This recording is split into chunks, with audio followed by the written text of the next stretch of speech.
The night Julio Iglesias saved a life, the spotlight was blinding.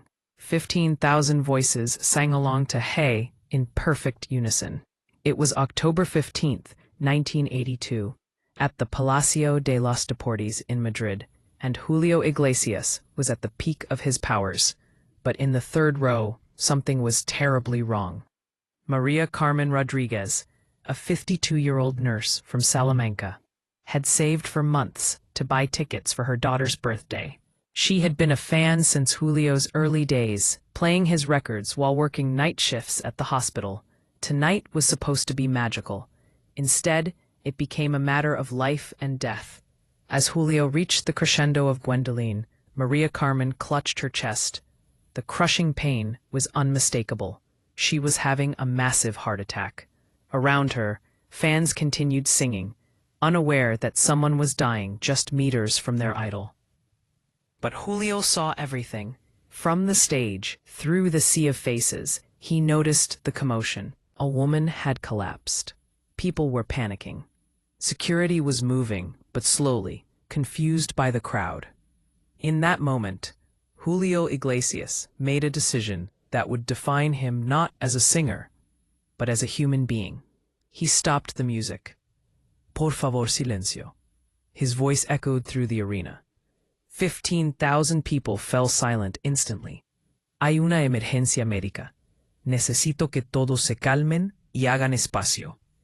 The crowd parted like the Red Sea. Julio stepped down from the stage, something he had never done mid-concert, and walked directly into the audience. His security team tried to stop him, but he pushed past them.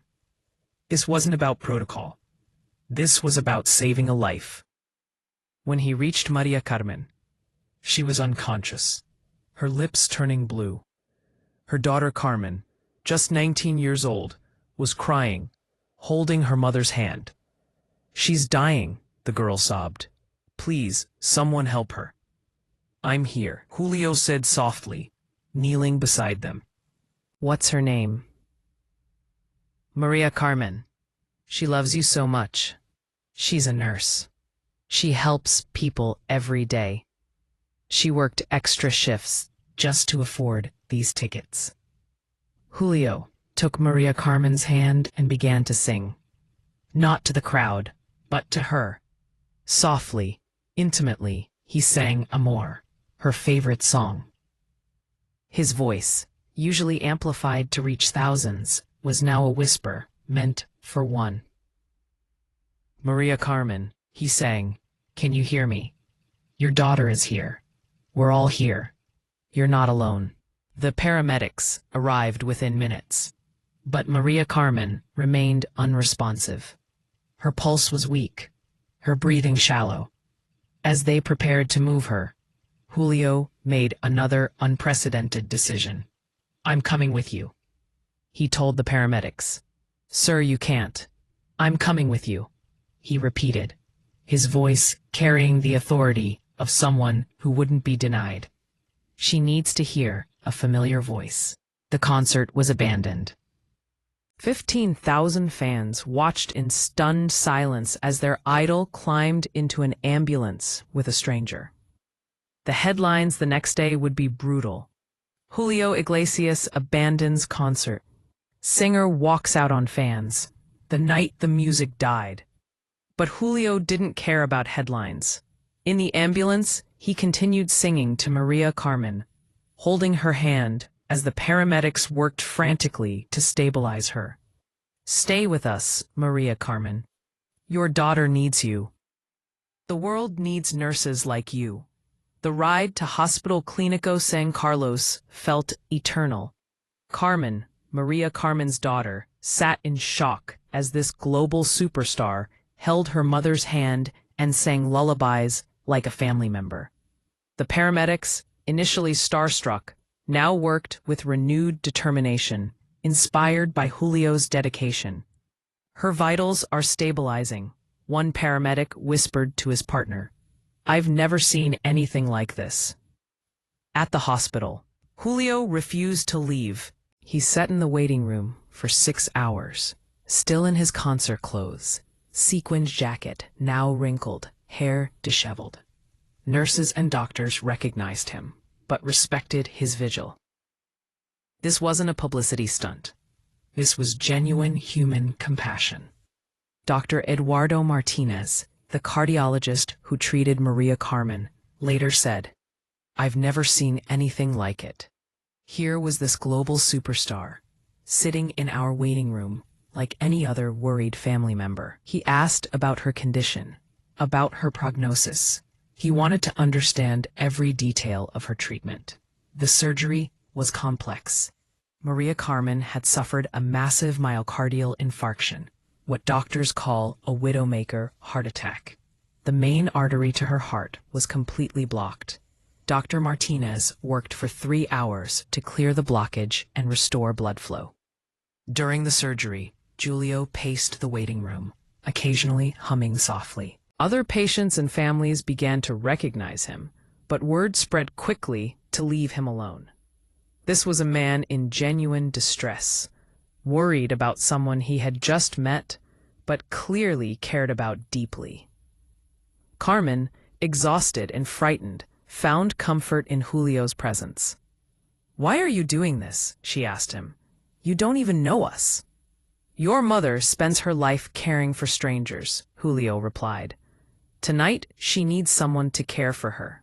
Besides, any woman who works extra shifts to buy concert tickets for her daughter's birthday is someone worth knowing." At 3 a.m., Maria Carmen opened her eyes. The first thing she saw was Julio Iglesias, exhausted but smiling, sitting beside her bed in the ICU. "Am I dead?" she whispered. "No, Maria Carmen, you're very much alive, and you're going to stay that way." She began to cry. "You left your concert for me. 15,000 people. The concert will happen again. But there's only one you." Dr. Martinez entered the room, amazed to find his patient awake and alert. "This is remarkable," he told them. "Given the severity of your heart attack and the delay in treatment, we didn't expect this outcome." Maria Carmen's recovery was indeed miraculous. Doctors said her heart attack should have been fatal. The delay in treatment, the stress of the situation, everything pointed to a tragic outcome. But she not only survived, she thrived. "The doctors can't explain it," she told reporters weeks later. "They say medically, I shouldn't be here, but I know why I'm alive. It was his voice. When I was unconscious, I could hear him singing to me. His voice pulled me back." Dr. Martinez, initially skeptical of any non-medical explanations, became a believer. There's growing evidence that familiar voices, especially those associated with positive emotions, can have profound effects on unconscious patients. The brain responds to music and familiar sounds even in unconscious states. Julio's singing may have literally kept her heart beating. The media, which had initially criticized Julio for abandoning his concert, now hailed him as a hero. But the real impact was on Julio himself. That night changed how he viewed his gift, his responsibility, and his purpose. "I always knew music could move people," he reflected years later. "But that night, I learned it could save them." The story spread globally. Fans who had been at the concert began calling radio stations, sharing their perspective. "We weren't angry," said Miguel Torres, who had traveled from Barcelona for the show. "We were proud. Our idol showed us what really matters." Julio established the Maria Carmen Foundation to provide medical equipment to hospitals across Spain. He began visiting patients regularly, not for publicity, but because he had discovered something more fulfilling than applause: the power to heal. Maria Carmen returned to work as a nurse with renewed purpose. She and Julio became lifelong friends.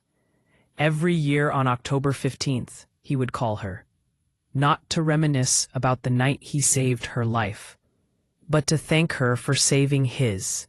"She taught me that fame means nothing if you can't use it to help others. Julio said. That night, she was dying, but she saved me too. She showed me what my voice was really for. The abandoned concert became legendary. Fans who were there tell the story with pride. I was at the concert. Julio Iglesias stopped to save a life. Ticket stubs from that night are treasured possessions, worth more than any completed show. 6 months later, Julio eventually returned to the Palacio de los Deportes to finish what he started. María Carmen was in the front row, healthy and glowing, with her daughter Carmen beside her.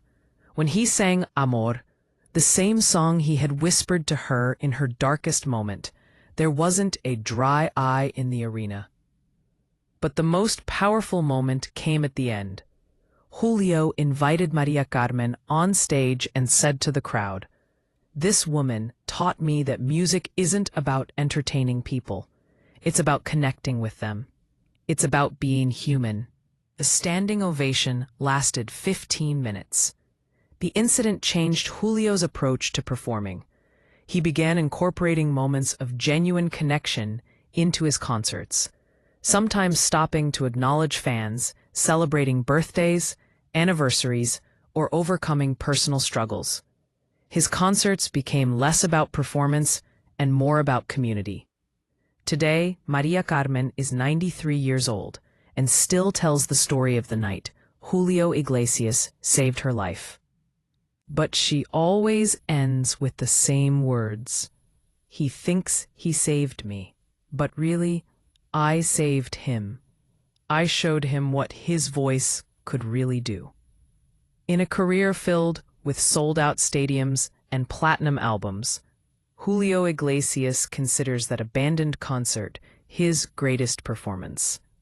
Not because of the music he made, but because of the life he saved. Sometimes, the most beautiful songs are the ones only one person hears.